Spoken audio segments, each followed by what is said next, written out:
نو یو د هغه اسباب نورونو لوی سبب د خیرونه چې د هغې نه نور ډېر خیرونه جوړېږي هغې ته حیا ویلی شي. امام احمد رحمه الله حدیث ذکر کړی ده چې رسول الله صلی الله علیه وسلم وفرمایل ان الله يحب الحیاء والستر، یقینا الله مینه کوي، الله محبت کوي د چا سره؟ د څه سره؟ الحیاء والستر، یو د حیا سره او بل ستر او د پردې سره. دا حیا الله ته دومره خوښه ده، دا دومره ښه صفت ده چې د دې سره د الله مینه ده. نو چې کوم انسان کې حیا راغله نو دغه انسان سره ضرور الله مینه کوي.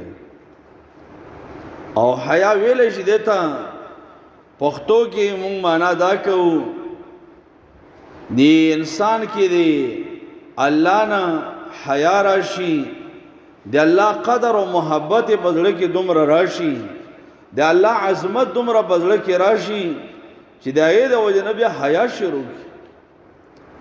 او حیا دومره عظیم صفت ده چې دا رسول الله صلی الله علیه وسلم په ایمانیاتو کې شمار کړی ده. حدیث بخاری کې دی یو کرت نبی صلی الله علیه وسلم په یو انصاری صحابي باندې تیر شولو، نو د خپل ورور ته نصیحت کول، یو قسم په خپل انداز باندې پویول چې دا دومره حیا مه کوه، ځکه د ډېرې حیا د وجې نه تا ته نقصان رسېږي.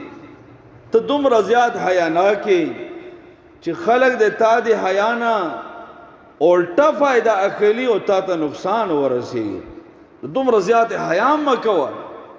نبی صلی الله علیه وسلم په باندې تیر شو او د ده دا خبره یې واورېده، نو دې صحابي ته یې وفرمیل دعهو، دې پرېږده په دې خپل حالت باندې، دې په دې خپل صفت باندې پرېږده، ځکه فإن الحیاء من الایمان، حیا د ایمان حصه ده، حیا د ایمان برخه ده. دا حیا او دا ایمان سره تړلی وي، لازم او ملزوم دي چې و انسان کې حیا شته ده نو د کې به ایمان هم وي، او چې و انسان کې ایمان شته ده نو د کې به حیا وي. دا د یو بل سره تړلی دي او دا د نور نه زړه خبره را روانه ده. حدیث بخاری کې دی نبی صلی الله علیه وسلم فرمایي ان مما ادرک الناس من کلام النبوة الاولى، د مخکینو انبیاء علیهم السلام نه چې خبره خلکو ته پاتې شوې ده، خلکو موندلې ده، هر نبی نه دا خبره پاتې ده چې اذا لم تستحی فافعل ما شئت، چې کله ته حیا نه کوي نو د بیا څه خوښه وي هغه کوه.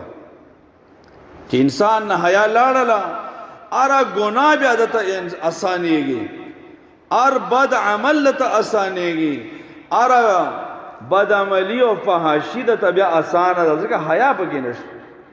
نو حیا یو ډیر عظیم صفت ده، یو ډیر اوچت صفت ده چې دا د ایمانیاتو نه ده. رسول الله صلی الله علیه وسلم یو حدیث کې دا فرمایلی دی، بخاری روایت کې داسې دی چې د ایمان د پاره الایمان بضع و ستون شعبه، د ایمان د شپېتو نه زیاتې حصې او برخې. او د مسلم روایت کې دی الایمان بضع و سبعون شعبه، د ایمان د اویاو نه زیاتې څانګې دي. او نبی صلی الله علیه وسلم فرمایي الحیاء شعبة من الایمان، دا حیا چې د دام د ایمان او شعبه ده.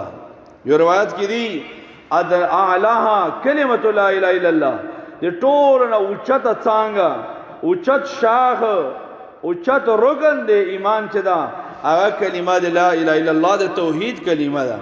ادناها اماطة الاذى عن الطريق، لاندې د ټول نه څانګه د مسلمانانو د لارو د کوڅو نه ضروري شی لرې کول، د مسلمانانو کوڅې صفا کول، دا د ایمان ادنا شاخ او حصہ ده.